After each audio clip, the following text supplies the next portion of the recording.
Morning, guys. It's Rumana here from Bonsai with Rumana. Hope you guys are doing well. Sorry about that delay. I just had some issues with my internet connection. It's how things work. Just like literally 5 minutes before we start streaming, the internet literally just went off. So what I'm doing is I am recording this session. So if it cuts out on YouTube, please don't be alarmed. I am recording it. So what I'll do is I'll just add it in or add the video up YouTube later on. So I do apologize for that. So today I just wanted to discuss three things briefly. I just wanted to talk to you guys about the Saba photo competition. I received an email regarding that, and then I wanted to speak to you guys about when the bonsai events would start being hosted again. And then the last topic I wanted to cover was the ficus trees that you can see around me now. I'll explain exactly now why I'm talking about ficus trees. And then what I'll do is after that, I'll just wrap up and take your questions. So for first things first, so I received an email from one of the members of Saba just regarding the photo competition. So I think a lot of us has actually forgotten about the Saba photo competition.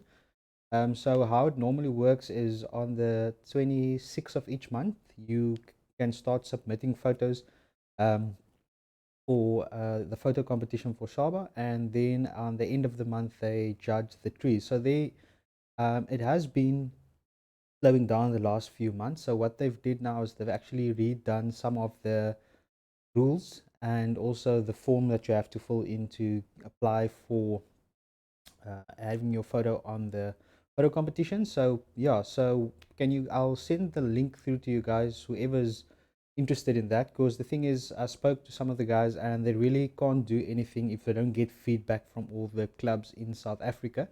They have had minimal response up until now. So yeah, if you guys can please let me know if you guys receive that email regarding the photo competition for Saba, then I'll send on the links and I'll make sure that all the clubs that have not received that information yet receives it, so that we can actually start getting that photo competition back online, because I think that's something that can actually keep our interest in bonsai, because with all this negativity and things happening now, it's easy to lose focus and yeah, focus on the negatives, where I think if you start taking nice photos about your bonsai and loading that onto uh, or sending it on to Saba, that would be nice. I know there are a few couple of other bonsai nurseries and pages that have been doing the same, but I think it would be great if we can all just support the Saba photo competition and give our feedback as soon as possible. If we don't reach a verdict before the AGM, the decision to publish the new rules will be made in the AGM. So we're trying to get it up before then, because I think that's something that we can definitely look at. Then the second thing I wanted to mention is I spoke to a couple of clubs and some of them have cleared their calendars, because obviously with lockdown and the restrictions, there's not a lot of clarity of when we will be able to gather again as normal with our club meetings. So yeah, that's something that will be opened up and discussed as the lockdown procedures start dissipating. So yeah, so that's something that we just need to keep in mind. So there's no clear answer as now, but as soon as we get the answers, we'll send them through to you guys. Then I'm so interesting. I'm excited to talk about these the one, two, three, 6 trees that I have here. So the funny thing about these 6 trees that I have here, so before I get into that, I'm not going to be doing a demo today, but what am going to do is I'm going to discuss those two ficuses. They mostly two species. The one is the Benjamina, which is the weeping fig, and then I have the Natida, which is also a subspecies of ficus, but it's different than the Benjamina. But I'll get into that just now. So what I wanted to do is I wanted to start off with the one ficus that I've so this one, let me actually just do this for you.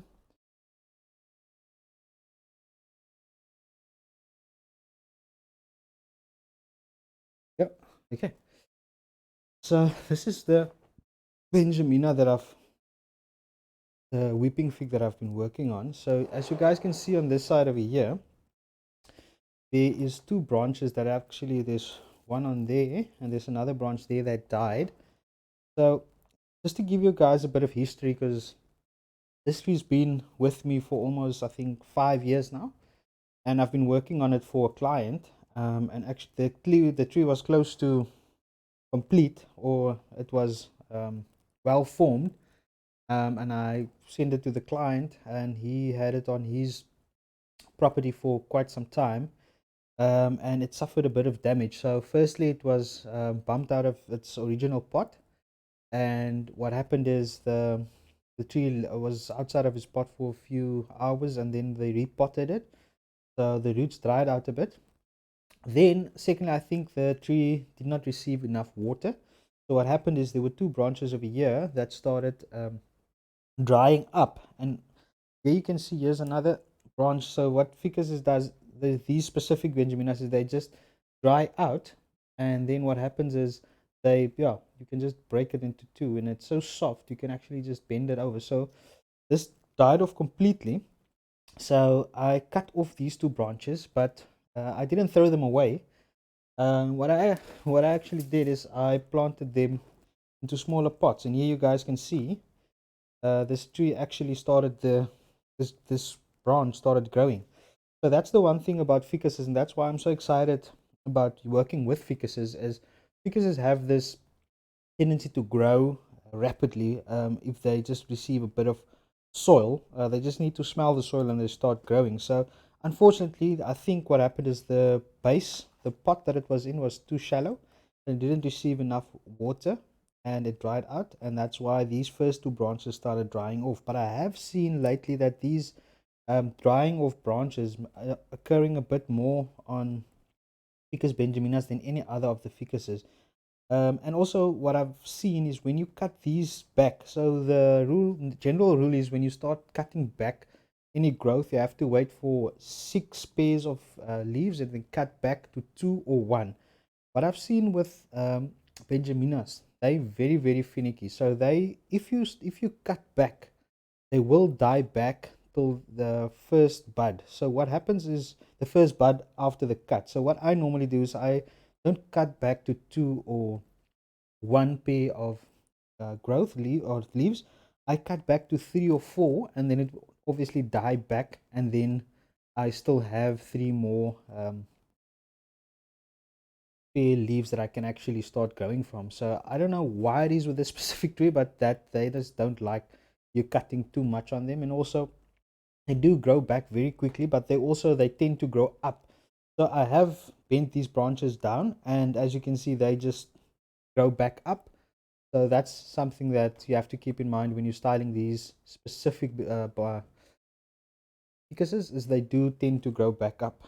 But as I was explaining now, is this tree is one of my clients' trees, and they've uh, asked me to look after the tree again. And this tree's been back with me now for, I think, 2 years now.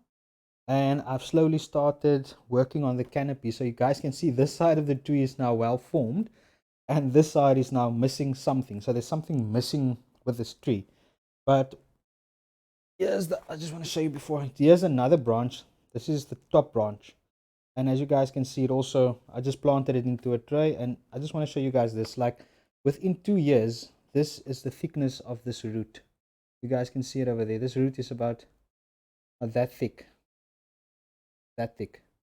and it's about 2 centimeters thick. And I mean, these were branches that were dying when they were attached to this tree, and all of a sudden they started growing. So what I did in January is I repotted this tree into a deep sowing tray, so that this tree can actually grow out and have more um, space for the roots to grow. Because when I took it out, I did see that the container was filled with roots, and if the container is filled with roots, that's normally a sign that shows you that the tree is growing very well. But that's also, it edges on, you have to water it enough, because you have a lot of fine roots, and if the roots are more than the soil, the possibility of the roots drying out is very big. So that is the main reason I think these two branches died off, because their roots and the amount of moisture in the soil wasn't enough to carry this canopy. Because as you can see, this tree is very healthy and it's growing very rapidly now. So my next step will be to take one of these two trees.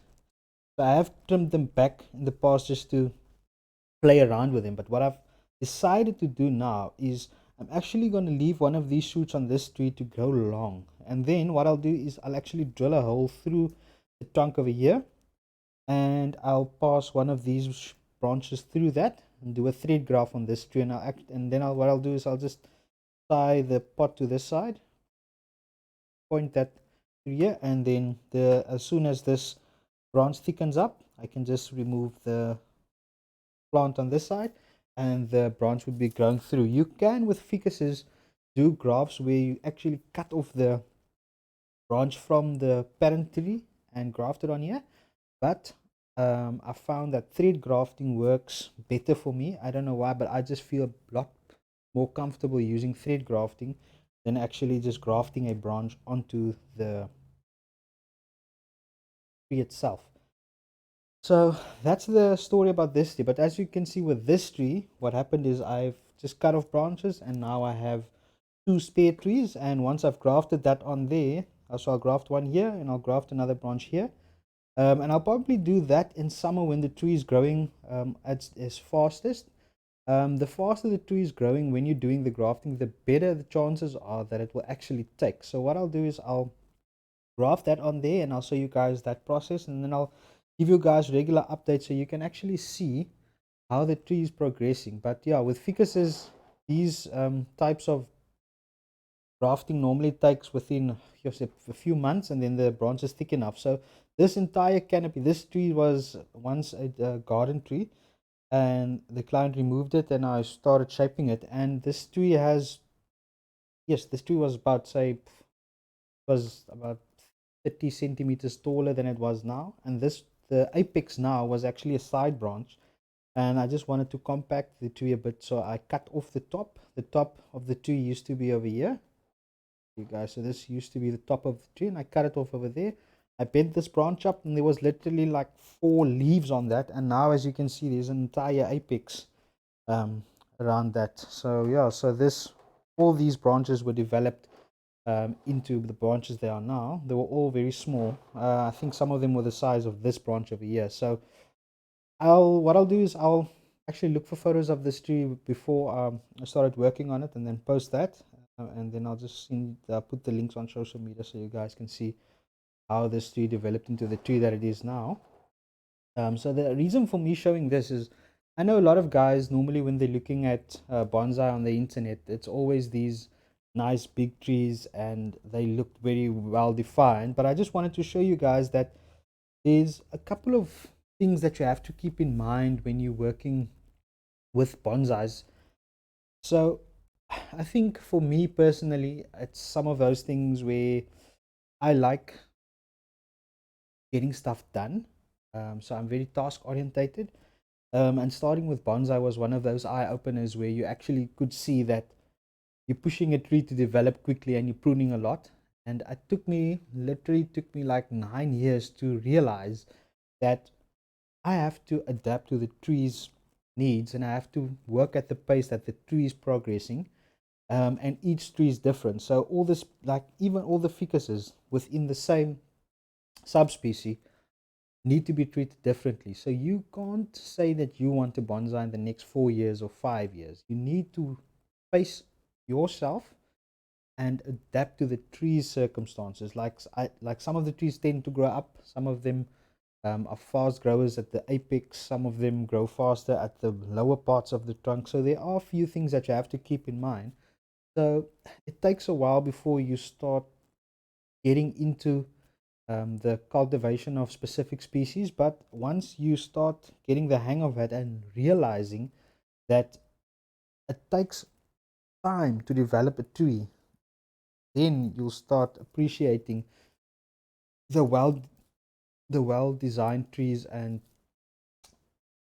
you would actually be able to work on those trees. Because I think a lot of the times we only see nice trees and we don't see the journey of the tree to come to where it is now.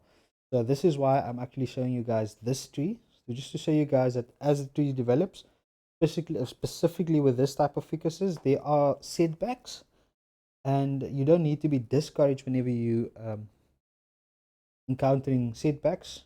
There's always a solution.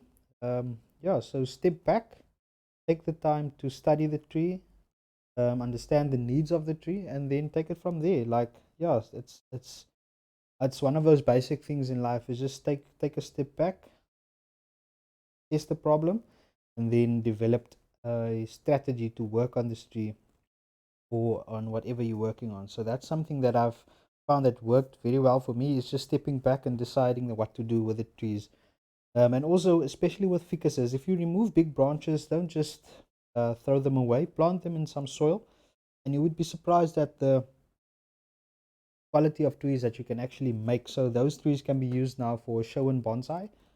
And I mean, it's going to take me 3 or 4 years before it starts looking like a well-established tree. So that's something that I've actually just wanted to share with you guys. The next tree that I want to show you guys, let me just do this. Let me stop the stream because I've seen now that I'm actually struggling with the Wi-Fi connection there. So let me bring one of the other trees on here. So here's another tree that I've been working on. So this tree has quite a long branch over here. This is the sacrifice branch. I have worked on this tree before. I'll add the videos in the link. But here you guys can see, look at the base of this trunk. This is about 5 centimeters in width, and this is a tree that I started from a cutting. So what I've did is my wife bought me one of those Ficus ginseng's, and the leaves on the ginseng's are actually these Natira leaves that were growing, that were grafted onto that tree, and the tree started dying, and I cut off some of the branches and I put them into the ground, and all of a sudden I started seeing these nice big shoots coming out of the tree, and I just planted them into the ground, and eventually the big tree that my wife bought me died off. And I studied the tree and I realized that the tree was just cut off straight at the bottom, planted into a pot, and the soil mixture was too dense, so the water never dried out completely, so the roots rotted and it died off. But this is an example of another ficus that I've worked on now for about 4 years, and you guys can see, like, from a cutting, this, so the width of this tree to the trunk, that's this size. So it's really worthwhile work buying yourself some ficuses and training them. This ficus, for instance, they a lot more forgiving than the Benjaminas that I just showed now. So with this type of ficus, you can cut it back all the way and it will just start shooting out new growths in anywhere. So I've literally, well, the reason for this sacrifice branch now is I made a huge cut over here. So what I did is the first 4 years, I just let this shoot grow, and this thing was growing about 2-3 meters high. And then I removed this part so that I can have actually a nice thick base. So now what I'm doing is I'm developing branches, and you'll see some of these branches go straight up. So what I do is I just wire them so that they can actually point up. So I go down and then point them up, and then I use those as sacrifice branches. And what I'll do now next time is I'll just remove this right over here. I'll remove the branch, and then this will be my new apex. So my apex won't be any higher than this, but I'm using this to thicken up and close these wounds quicker. That's the reason for me using sacrifice branch on this tree. You don't need to use sacrifice branches on this specific type of ficuses. I just like developing them so that you don't see any of these huge cuts, because I mean, this cut is about 2 centimeters in width and 1 centimeter in length. So it's sorry, the length is 2 centimeters, the width is about a centimeter, and I mean, I really want to cover that up before I start working on the rest of the tree. And the other thing that I also thought of with this specific tree was I might have to shorten the base, or I'll have to let this short little branch over here, and it's like literally the smallest branch over here, literally let this grow out a bit more and fatten up, because this trunk is very straight, and as soon as you get to the apex, there's a bit of movement there. So I might shorten the tree all the way to here, but that's still debatable. So I'm not too worried about that now. I'll start forming, and you can always. The nice thing about this is if I can even use this apex and graft it in somewhere else, or grow one of these smaller branches and just graft it in somewhere at the bottom. And you can also. A nice thing about ficus is you can cut them, bend them, and then use sealant, and they would actually just heal over. I think you guys have seen my ficus, my root over rock. It's the exact same tree, and then the interesting thing, that tree was one of the cuttings that I also started from the parent plant that used to be a ginseng, and these were all grafted on there. So this trees on all started from the same parent plant, and I have about say 8 of them now. So they develop very quickly, and I mean within 4 months, 4 years, I've had this amazing trunk over here. So this is definitely a plant to look at if you um, like cultivating your own trees. And I've also come to the realization that I like developing trees more than maintaining them. So for me, the entire journey to get a developed bonsai is a lot more interesting than actually owning a tree that you just need to prune and maintain. But it's each for its own. There's hundreds of techniques you can use, first of all, to develop bonsais, and then secondly, there's different fields in bonsai. Like like if you like cultivating bonsai, you can do that. If you like developing trees from nursery plants and you want to specialize in that, that's something you can do. You can specialize in specific species, like for instance azaleas, which is the flowering bonsai, or you can say no, I like ficuses and specialize on ficuses. So there is a lot of potential there. So you can start anywhere you want and then work your way up from there. So I like working on different species. So I have quite a few different species, and I like experimenting. And so I'll show you guys another tree that I also started with. This tree was also one of these parent plants, also the same parent plant, sorry. Let me show you guys this one over here. So this is also a tree that I started from the exact same parent plant. This one um, base is a bit thinner. It's about 3 centimeters.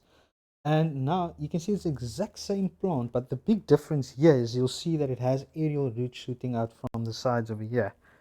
So the only difference between these two trees were this tree was closer to the wall, and it received less sunlight than the other tree that I just showed you guys. So what happened is in winter these aerial shoots started growing, and then they started elongating, and as soon as they touched the ground they would just rapidly explode, and just in summer they would grow like you wouldn't believe. So these aerial shoots, they become the main feature of this tree. And what I'll do is when I repot this tree, I'll actually take these aerial shoots out and put them closer to the trunk because they're too far out now. So there's another one over here, and then as you can see there's quite a few that's sticking out over here.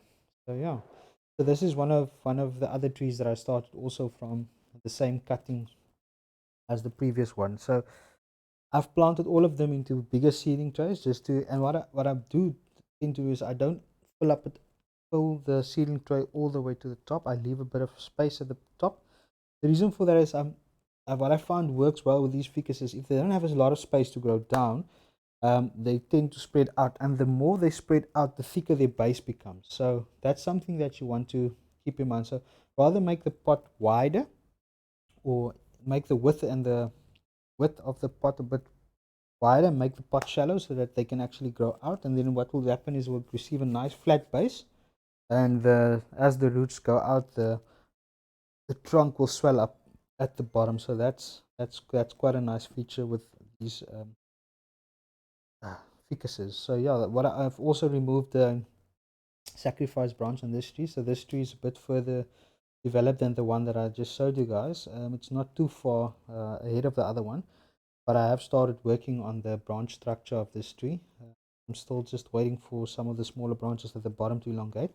So I'm trimming the top of the tree a lot, and I'm leaving the bottom branches just to grow out and thicken up a lot. The reason for that is you want the branches to be about the half the size of the trunk where it comes out of the trunk. So if a branch comes out, say for instance here, and the base is 3 centimeters, you would want the branch coming out of that specific area to be about 1.5 centimeters.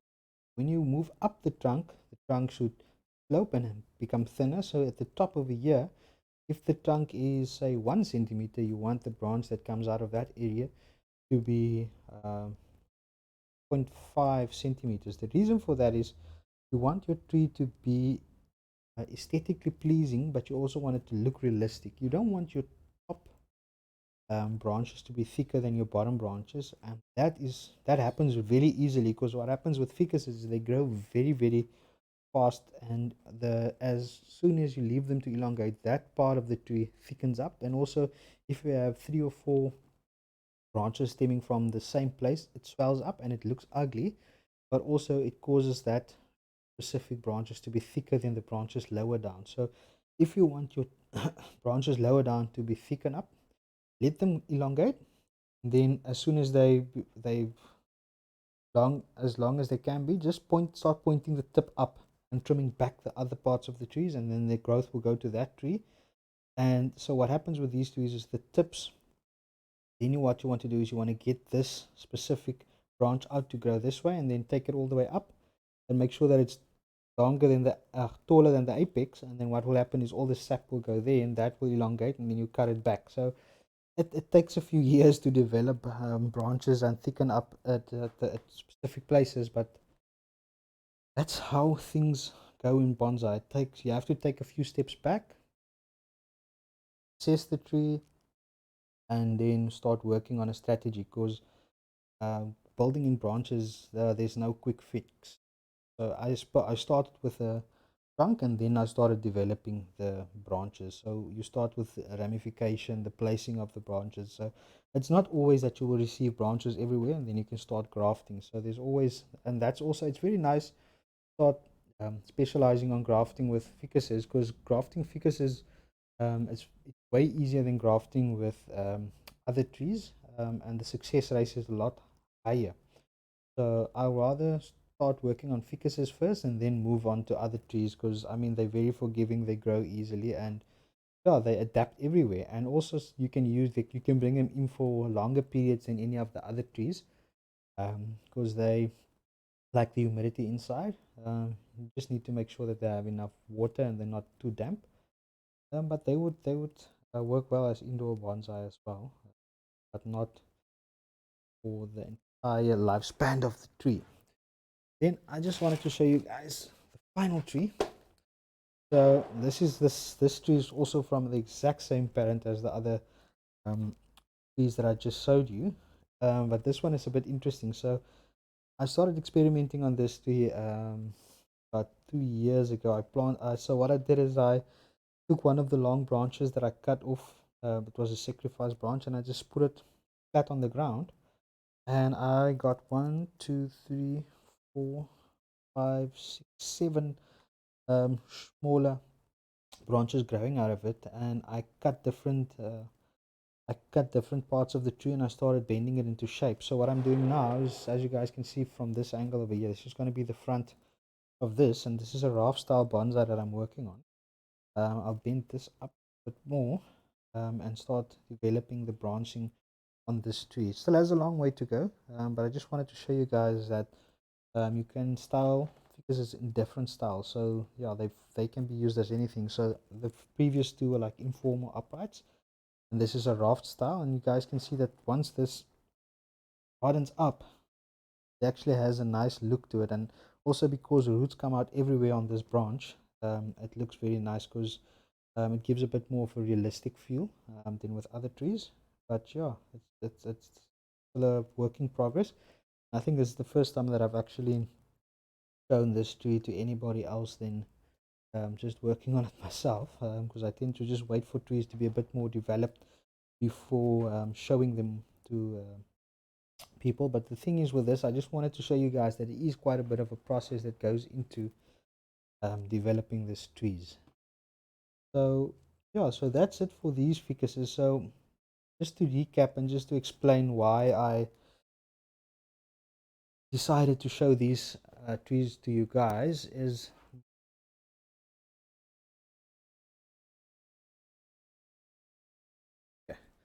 so the reason why I wanted to show you guys these ficuses was just to show you guys that the process the trees go through before they are established bonsai. And I also just wanted to also show you guys the other side of bonsai. And the reason for me was talking specifically on ficuses was that it's a tree that anybody can work on. They're not too difficult to work with, and they're also very forgiving. You can give them a lot of water. They can be without water for a couple of days. Their leaves would hang, but start watering them again, and they start growing. Nice thing about that is also if you cut off a branch, you can grow it, so that way you can also grow your bonsai collection. So that's plus. And then also, a lot of people ask me if bonsai can be grown indoors. So that is why I just wanted to give you guys this as an example. So these trees, they can be used as indoor bonsais. What I would do is I would keep the trees or develop them outside and then bring them in for a week or two, especially with these type of ficuses. But you just have to make sure that you clean the leaves regularly when they're inside, because obviously dust starts gathering on the leaves, and if the leaves are full of dust, they can't breathe. That's also a very important thing to keep in. I have seen like when there's huge fires in Stellenbosch or mountains close by, and the ash sits on the branches, um, on the leaves on the outside. What I have seen is the leaves don't get cleaned, or if you don't water them and spray off all the ash, the leaves actually start burning, and you can actually see that the growth within that period slows down because obviously there's smoke in the air, the leaves can't breathe, so that also has an impact on the development of. So yeah, sorry, that's just a bit of a sidetrack, but ficuses are ideal for indoor bonsai. They can be kept indoors for a lot longer. You just need to make sure that they receive a lot of sunlight. So what I would, if you decide to have an indoor bonsai for whatever reason, try and keep it on an area that's close to a door where it can get some nice fresh air, and also it can receive a lot of sunlight. You want to make sure that it receives a lot of sunlight, just so that the branches and also the branches reach, because the branches reach towards the sunlight. And then make sure that you rotate the tree a lot. So obviously the reason for you having an indoor bonsai is to have the front always showing towards the viewer. But when there's nobody else or nobody's visiting you, try and move the tree around, turn it around. You can get a little platform that turns around, and you can turn it every week. So that just makes sure that all the parts of the tree receives equal sunlight, just so all the leaves are not pointing towards the window, because obviously then you're going to have to start cutting off the long shoots and bending leaves and working on those type of things. So yeah, so if you want to look for indoor bonsai, you can definitely look at ficuses. There are a lot of ficuses out there that you can use.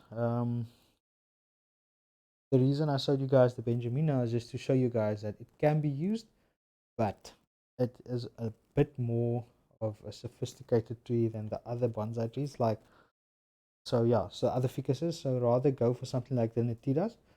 Um, Ficus ginseng are nice as well, but they develop very, very, very, very slowly. Like I know of guys that have the ginsengs that they bought at Woolworths, for instance, and they've been developing it for about 15, 10 years, and then the branches only elongate. So you need to, whenever you're working on those type of trees, you need to fertilize them, and you have to make sure that they receive enough. Yeah. And also, I feel that they're quite difficult to work with, and I also don't like the way their trunks look. So it just looks swollen up.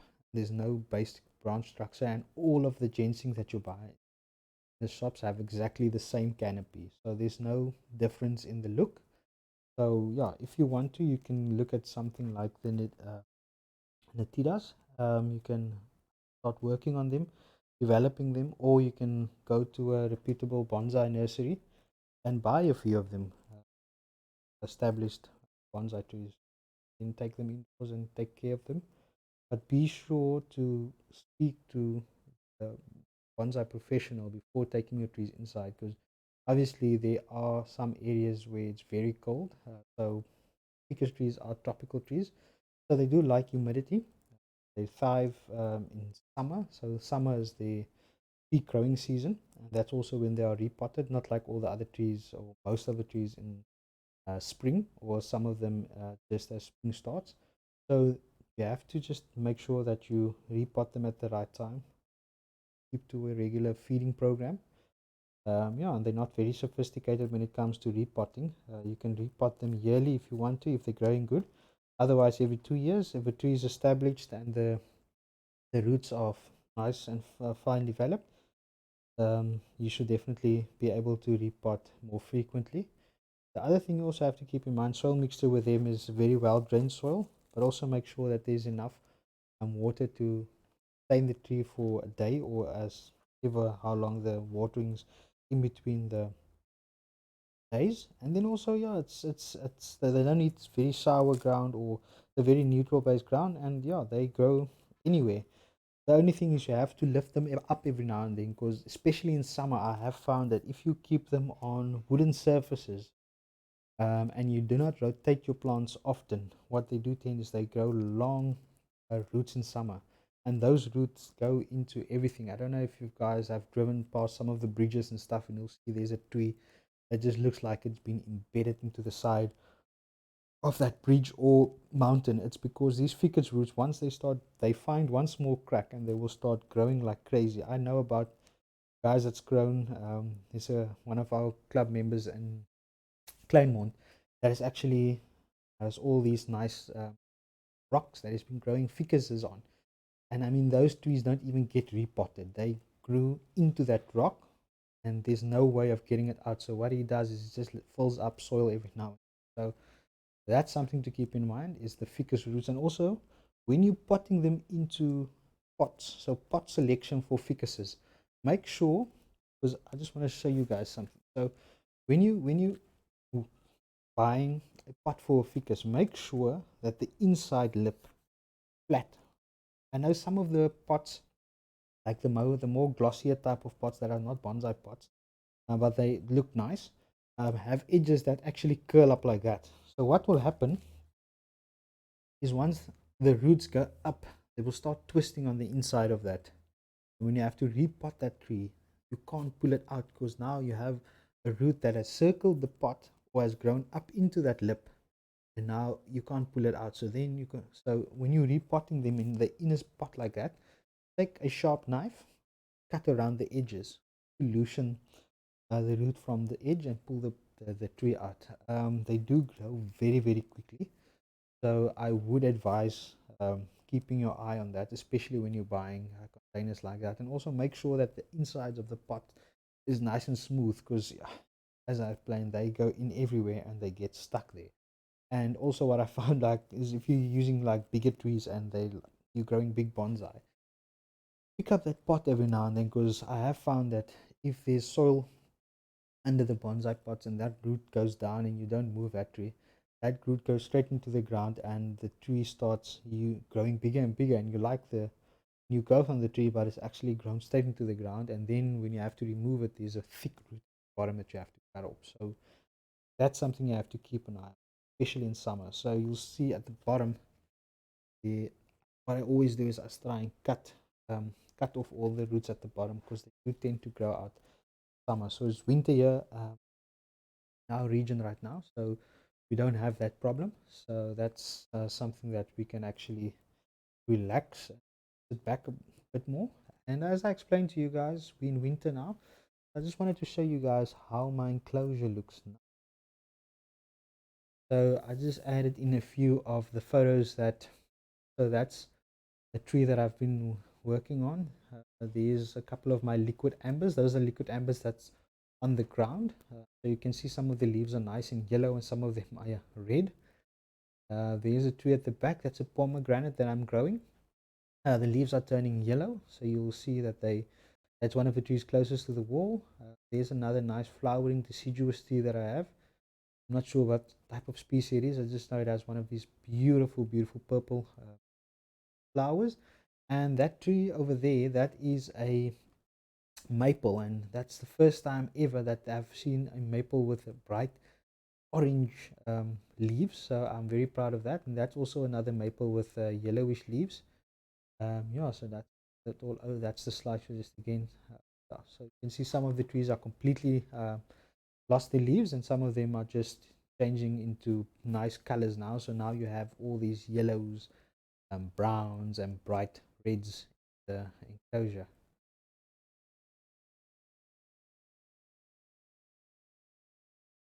Yeah, so guys, thank you very much for joining me once again my live stream. If you guys like what you guys are seeing, please like my channel. Click on this notification bell to receive notifications whenever I upload new videos, especially during the week. Oh, thank you very much for all the support. Sorry about the stream cutting off during my live stream, but I have recorded the session. So as soon as I'm done now, upload it onto YouTube, and then you guys can look at it. Yeah, so that's it from my side. There is a QR code on the side that you guys can scan to give me feedback. And you guys can also use that feedback section to give me any suggestions, things that you guys would like me to talk on. Also, if you guys are looking for specifics on any bonsai related inquiries, you guys are more than welcome to send them on to me, especially in the South African bonsai context, because I have a lot of guys that work with and deal with, especially at Saba and Grab and Saba. So there's a lot of guys that I know that I can actually speak to if you guys know about anything. And yeah, as I said, I'll try and keep you guys a bit more updated on what's happening around the bonsai in South Africa.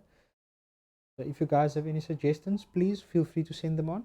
If there's anybody you would like to appear on the show, or if you yourself would like to appear on the live stream, please send me a message. We can definitely work something. Yeah, so sorry about the stream once again. Yeah, so I'll see you guys again next week.